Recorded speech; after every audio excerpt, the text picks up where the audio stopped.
Hi friends, இன்றைக்கி நம்ம சேனலில் லஞ்ச் பாக்ஸ் ரெசிபி எல்லாம் இல்லைங்க, ஒரு சூப்பரான மட்டன் குழம்பு ரெசிபி தான் பார்க்க போகிறோம்.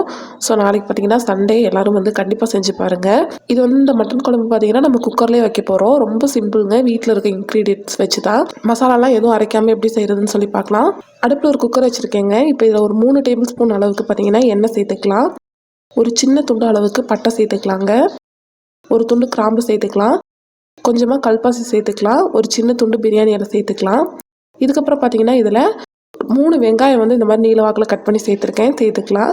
நான் பார்த்தீங்கன்னா இன்றைக்கி 1/2 கிலோ மட்டனுக்கு தான் சொல்லிகிட்ருக்கேன். ஸோ இந்த அளவு வந்து சரியாக இருக்கும். இந்த மட்டன் குழம்புல பார்த்தீங்கன்னா நம்ம தேங்காய்லாம் சேர்க்க போகிறது இல்லை, நார்மலாக வந்து மசாலா மட்டும் வச்சு தான் பண்ண போகிறோம். ஸோ ஒரு கொத்த அளவுக்கு கருவேப்பிலை சேர்த்துட்டு நல்லா இந்த மாதிரி கலந்து விட்டுக்கலாம். நல்லா இந்த மாதிரி கலந்து வந்த பின்னாடி நல்லா வந்து வெங்காயம் நல்லா மசிஞ்சு வெந்து வரணும். இந்த அளவுக்கு வந்த பின்னாடி அடுத்து இதில் இஞ்சி பூண்டு பேஸ்ட் வந்து சேர்த்துக்கலாங்க. நான்வெஜ் பொறுத்தளவுக்கு இஞ்சி பூண்டு பேஸ்ட் வந்து கொஞ்சம் ஃப்ரெஷ்ஷாக சேர்த்துக்கோங்க, அப்போ நல்லாயிருக்கும். இஞ்சி பூண்டு பேஸ்ட்டோட பச்சை வாசம் போன பின்னாடி அடுத்து இதில் தக்காளி சேர்த்துக்கலாங்க. நான் பார்த்தீங்கன்னா 2 மீடியம் சைஸ் தக்காளி வந்து கட் பண்ணி சேர்த்துருக்கேன். சேர்த்துட்டு இப்போ நல்லா கலந்து விட்டுக்கலாம். நான் இன்றைக்கி பார்த்தீங்கன்னா ஆச்சியோட மட்டன் மசாலா தாங்க எடுத்திருக்கேன். இது வந்து இந்த எங்கள் ஊர் தண்ணிக்கு பார்த்தீங்கன்னா நல்லாயிருக்கும். ஆச்சியோட மட்டன் மசாலா பார்த்தீங்கன்னா 1/2 கிலோவுக்கு பார்த்தீங்கன்னா 2 டீஸ்பூன் அளவுக்கு சேர்த்துருக்கேங்க.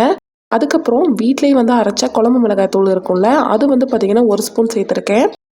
காரத்துக்காக பார்த்தீங்கன்னா தனி மிளகாய் தூள் பார்த்தீங்கன்னா 1/2 ஸ்பூன் வந்து சேர்த்துருக்கேன். நான்வெஜ் பொறுத்தளவுக்கு காரம் கொஞ்சம் சுருக்குன்றதா நல்லா சாப்பிடுவாங்க. அதனால் பார்த்தீங்கன்னா காரத்துக்கு வந்து தனி மிளகாய் தூள் கொஞ்சம் சேர்த்துட்டு எண்ணெயிலே பார்த்தீங்கன்னா நல்லா கலந்து விட்ட பின்னாடி கழுவி வந்து எடுத்து வச்சுருக்க மட்டனை சேர்த்துக்கலாம். மட்டன் பார்த்தீங்கன்னா மஞ்சள் தூள் உப்பு போட்டு நல்லா கழுவி எடுத்துக்கோங்க. இப்போ மட்டனை சேர்த்துட்டு இந்த எண்ணெயிலே பார்த்தீங்கன்னா நல்லா கலந்து விட ஆரம்பிங்க. இந்த குழம்பு பார்த்தீங்கன்னா சாதத்துக்கும் நல்லாயிருக்கும். சப்பாத்தி, பரோட்டா, அதுக்கப்புறம் பார்த்தீங்கன்னா இட்லி, தோசை, இதுக்கெல்லாம் ஆப்பத்துக்கெல்லாம் பார்த்தீங்கன்னா சூப்பராக இருக்கும்.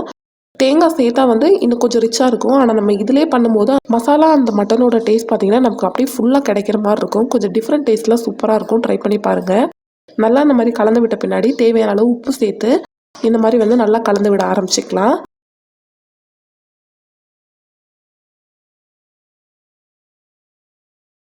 இந்த மாதிரி நல்லா ஒரு தடவை மிக்ஸ் பண்ணி விட்ட பின்னாடி அதுக்கப்புறம் இதை மூடி போட்டு வச்சு ஒரு 3 நிமிஷம் வேக விடலாங்க. பாருங்கள், மட்டன்லேருந்து தண்ணியெல்லாம் நல்லா வெளியே வருது. ஸோ இந்த அளவுக்கு பார்த்தீங்கன்னா நல்லா கலந்து விடலாம். இந்த டைமில் பார்த்தீங்கன்னா நீங்கள் தேங்காய் வந்து அரைச்சி சேர்க்குறதுனா சேர்த்துக்கலாம். இதே மெத்தடில் தேங்காய் அரைச்சி சேர்த்து செய்கிறதுனா கூட செய்யலாம். இந்த டேஸ்ட் பார்த்தீங்கன்னா எங்கள் வீட்டில் இருக்கவங்களுக்கு ரொம்ப பிடிக்கும். அதனால் பார்த்தீங்கன்னா இந்த சிம்பிள் மெத்தடை உங்கள் கூட ஷேர் பண்ணலான்னு நினச்சேன். நல்லா கலந்து விட்ட பின்னாடி உப்பு காரம்லாம் செக் பண்ணிவிட்டு குக்கர் மூடி போட்டு மூடி விசில் போட்டுடலாங்க.